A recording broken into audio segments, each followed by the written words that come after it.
Okay, before we begin, I want to make something clear. I have always wanted to believe Bob Lazar, and in many ways, I still do. I have always found Bob's story compelling. Like many of you, I want it to be true. I still wrestle with parts of it that are difficult to dismiss outright. But we're living in a time now where former intelligence officials are testifying under oath about crash retrieval programs, congressional hearings are happening, and disclosure has become a mainstream conversation. Hell, former presidents are outwardly admitting aliens are real. And yet, the man who claimed in 1989 that he worked on reverse engineering alien craft at a site called S4 is nowhere in that theater.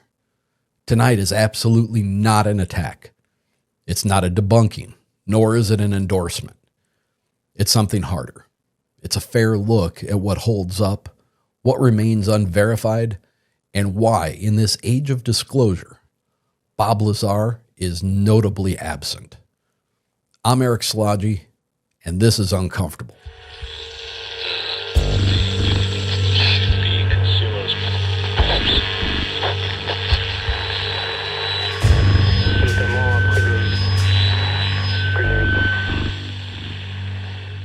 In May of 1989, investigative reporter George Knapp aired a segment on KLAS-TV in Las Vegas featuring a man whose identity was initially concealed. He called himself Dennis. That man was Bob Lazar. Shortly after, Lazar revealed his identity publicly and made a series of claims that would permanently alter the UFO conversation for decades.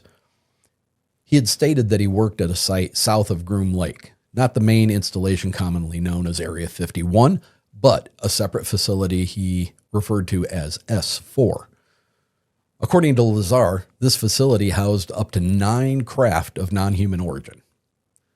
He claimed he was hired to help reverse engineer a propulsion system powered by what he described at the time as Element 115. At the time, in 1989, Element 115 had not been synthesized. That fact alone became one of the early pillars supporting his credibility. However, Element 115 was officially synthesized in 2003 at the Joint Institute for Nuclear Research in Dubna, Russia. Later, it was named Moscovium. The isotope created was highly unstable and decayed in milliseconds. Lazar has maintained that the version these craft used was a stable isotope of Element 115. No stable isotope of Element 115 has ever been confirmed. And this is where the divide begins. Lazar claimed he held degrees from MIT and Caltech. Investigations by journalists found no academic records confirming his attendance. Bob would later say that his records had been erased. Skeptics point out that erasing every trace of Lazar, be it classmates, professors, yearbooks, would be extraordinarily difficult. Supporters countered that classified programs have erased records before, and there seems to be a pretty decent amount of evidence that supports that. So what's verifiable? Lazar did work at Los Alamos National Laboratory, though apparently as a contractor through Kirk Mayer, not directly as a physicist on the payroll. There are newspaper clippings placing him in Los Alamos during that time period. That's not in dispute. What remains disputed is the depth and the nature of his scientific credentials. Lazar had claimed that his name appeared in an S4 personal directory during the time he was working there. There has been no publicly produced document confirming the existence of an S4 facility directory listing him as employed there. There is no verifiable government document confirming S4's operational status as described by Lazar. That doesn't prove that it doesn't exist, but it means the claim remains unverified. Unverified is not proven false, but unverified is not proven true. Lazar later described a specific access device used at S4, a hand geometry scanner that measured bone length and structure. Years later, footage surfaced of a device used at other secure facilities that appeared visually similar to what Lazar had described. The device is commonly referred to as an Identimat 2000 hand geometry scanner. It was manufactured in the 1970s and 80s and used at secure government installations. Photographs of this device truly exist. The scanner Lazar described was not futuristic. It was real, documented piece of access control hardware. Supporters argue that this supports his account. Skeptics note that hand geometry scanners were not secret technology. They were commercially manufactured. So again, we're left with what? Was he describing something obscure or something available to someone familiar with government facilities? And that kind of brings us to a modern point of tension. Since the 2017 New York Times article that revealed the Pentagon's Advanced Aerospace Threat Identification Program, ATIP, since public congressional hearings, since whistleblowers like David Grush have testified under oath about alleged crash retrieval programs and the recovery of non-human biologics, Bob Lazar has not appeared in a single formal government proceeding. He has not testified under oath before Congress. He has not inserted himself into modern disclosure efforts in any official capacity. He has appeared on podcasts. He has participated in documentaries, but he has not stood before lawmakers. This raises a legitimate question. If his claims were accurate, why has he not been called? Is it because his claims cannot be substantiated? Is it because his presence would likely complicate credibility? Or is it because he's seen as outside the formal chain of custody for the new modern departmental claims? We have no verified answer, only his absence. And unfortunately, absence creates a space for interpretation. Now let's slow down here a little bit, because absence does not automatically equal discrediting. There are several legitimate, rational possibilities that could explain why Bob Lazar has not appeared in formal congressional hearings or sworn whistleblower proceedings, even if we remove sensationalism from the equation. The current disclosure framework, including protected whistleblower channels, largely applies to individuals who are recently employed within active intelligence structures or still operating inside classified systems. Lazar's claims date back to the late 1980s. He's not been part of intelligence or defense apparatus for decades. If crash retrieval programs exist in classified compartments today, they would likely operate under entirely different organizational structures than whatever may have existed in 1988 or 89. Even if Lazar believed what he experienced was real, he may not possess the kind of actionable or current information relevant to modern oversight agencies. Congress tends to prioritize current knowledge, not historical allegations without documentation. We saw this firsthand in the congressional hearings. Congressional hearings require more than a narrative consistency. They require corroborating documentation, classified access verification, supporting witnesses, paper trails. Lazar has never been able to publicly produce employment records from S4, pay stubs, clearance documents, or coworker testimony confirming his role at S4. If lawmakers were to call him in to testify, they would likely require documentation that is not surfaced publicly, documentation that may literally have been scrubbed as he went public with his claims. That doesn't mean that such documentation never existed, but it does mean that without it, he would enter into a hearing already positioned as very controversial. And congressional committees tend to avoid witnesses who could undermine perceived credibility of broader testimony. It is also possible, and this is not accusatory, just analytical, that lawmakers and intelligence officials see Lazar as part of a prior era of UFO disclosure. The 1990s and early 2000s were saturated with fringe narratives, hoaxes, misinformation, and legitimate mystery all mixed together. Modern disclosure efforts have been carefully framed around military pilot encounters, radar data, and raw multi-platform sensor cooperation. Lazar's story involves reverse engineering alien craft, a stable Element 115, hidden underground hangars. These are a significant leap beyond just unidentified objects in airspace. Bringing Lazar into formal proceedings might shift the tone from cautious investigation to full crash retrieval territory, something officials obviously are not prepared to publicly validate. If Lazar testified under oath today, one of two things could happen. Either he reaffirms his story under penalty of perjury, or he adjusts the claims or retracts elements of it. If he reaffirms and records contradict him, that may lead to legal issues. If he retracts, it damages decades of his narrative and its consistency. Remaining outside the formal proceedings protects him from both scenarios. Now, this doesn't imply guilt. It reflects risk management on his part. Many individuals in many contexts avoid sworn testimony simply because the legal stakes are too high.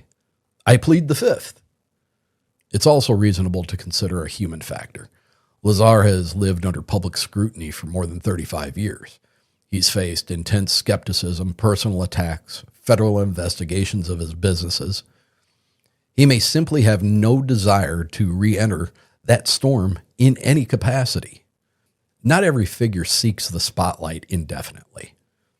Remaining on podcasts where conversations are long form and controlled may feel safer to him, more manageable. We've learned that in classified environments, compartmentalization is standard. We've heard this time and time again. If Lazar's claims are partially accurate, but limited in scope, it's possible he was exposed to a very narrow slice of the program. He did not have full operational awareness, and he's said as much. And modern crash retrieval efforts, we're told they exist, most certainly operate under entirely different leaderships and structures. That could surely explain both his consistency about his past and his current absence in the disclosure effort. And then we must acknowledge the possibility that he is absent because his claims do not withstand formal scrutiny, that agencies or departments who have reviewed his claims would not find enough to corroborate or warrant testimony. That possibility is always on the table. And this, a balanced analysis of that, demands it. So where does this leave us? With something far more nuanced than, why hasn't he testified? Absence alone cannot confirm deception. Absence also cannot confirm validation. It just exists in silence, and silence is often where the truth or the illusion of patiently sits. Let's take a quick break here. If you've had an uncomfortable experience and you'd like to have it shared here on the show, reach out to me at contact.uncomfortable@gmail.com. If you think these topics deserve serious discussion and you like what you've seen so far, subscribe here on YouTube. And if you're listening to us on audio platforms, a 5-star review helps more than you realize. Now let's get back to it. There have been documented searches of properties associated with Lazar. In 2017, federal agents conducted a search at United Nuclear Scientific, Lazar's business in Michigan, reportedly connected to an investigation involving the sale of chemicals related to a poisoning in a case in another state. Authorities stated the search was not related to any kind of extraterrestrial material or samples of element 115. There is no publicly released evidence confirming that claim. The official explanation given by authorities, they tied the search to a homicide investigation involving thallium, a highly toxic, soft, silvery white metal used in electronics, semiconductors, special glass manufacturing, and previously as rat poison. So for clarity, a federal search absolutely occurred. The stated reason was chemical investigation related. The off-world connection remains an assertion strictly by Lazar. No official documentation has linked the raid to any kind of UFO materials. Here's what makes Lazar uniquely polarizing. He has never significantly altered his core story in over 3 decades. The propulsion description, gravity amplification, waveguides, descriptions of the reactor itself. It remains consistent as hell. Consistency strengthens perceived credibility. Yet no physical evidence has emerged. No documents have surfaced. No corroborating insiders have publicly verified working alongside him at S4. Modern whistleblowers describe crash retrieval programs. None publicly cite Lazar as ever being involved with reverse engineering. Now we live in a time when the Pentagon has acknowledged unidentified anomalous phenomenon. Congress has passed whistleblower protections. Former intelligence officials have testified under oath. And still, Bob Lazar stands outside that formal framework, neither embraced nor formally debunked by any government declaration, just existing in parallel. And that might be the most unusual part. He has never been officially charged with leaking national secrets. He has never been prosecuted for fabricating classified access. If his story was entirely fabricated and dangerous, one might expect some kind of actionable recourse. If it were entirely accurate, we might expect some kind of acknowledgement. Instead, there has been silence, and it's a complicated silence. We have a man who stepped forward in 1989 and made claims that reshaped UFO culture. Some elements of his story align with real technology. Some elements remain scientifically unverified. Some aspects of his background are documented. Others remain disputed. He predicted element 115 well before it was synthesized, but the isotope produced did not ultimately match his description. He described a hand scanner that was real, but it was not classified. It's not secret technology. He claims directory listings that have not been produced, others corroborating his claim of the listing, but all by second and third-hand stories. He has been searched by federal agents, but for reasons officially unrelated to ET material. He has remained incredibly consistent with his narrative. And now, in this age of formal disclosure, he is most notably absent, not having been exposed, not having been validated, just absent, which forces the honest observer to sit with this. We cannot confirm his story. We cannot conclusively disprove any component of it either.